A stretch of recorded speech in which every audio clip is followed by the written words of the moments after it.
The COVID-19 pandemic brought unprecedented challenges to the world.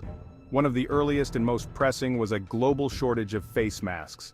The Netherlands, like many other countries, was caught off guard.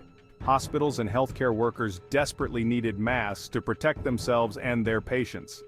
The Dutch government initially struggled to respond effectively. The responsibility for obtaining masks fell on individual healthcare institutions. This led to chaos and confusion. There were cases of scams and price gouging.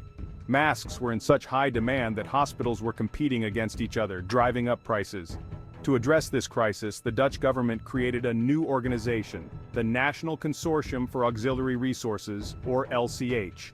The LCH was tasked with centralizing the purchase and distribution of masks. The goal was to ensure a fair and transparent system. However, the initial response was slow and chaotic.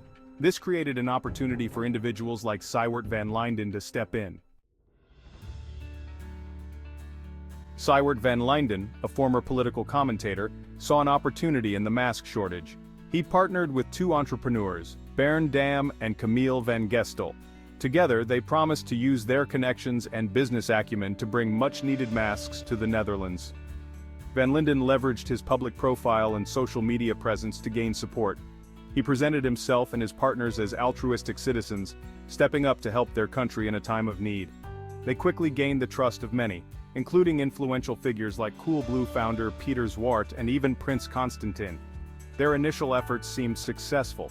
They secured a deal for 20,000 masks, which were quickly distributed to healthcare workers. This generated a small profit for the trio, largely due to government exemptions on import duties and taxes. However, their ambitions quickly grew. As the pandemic raged on, so too did the demand for masks. Van Lienden and his partners saw an opportunity to secure a much larger deal. This time with the Dutch Ministry of Health.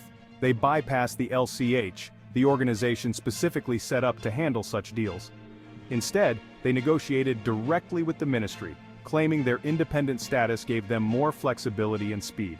This raised eyebrows among some, but Van Lienden's public criticism of the government's handling of the crisis seemed to work in his favor.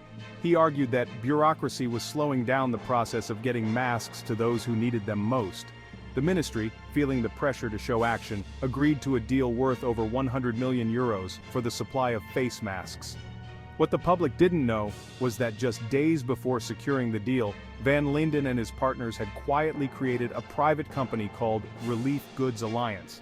This company was designed to handle the ministry deal and, crucially, to generate profits for the trio, a fact they kept hidden from public view.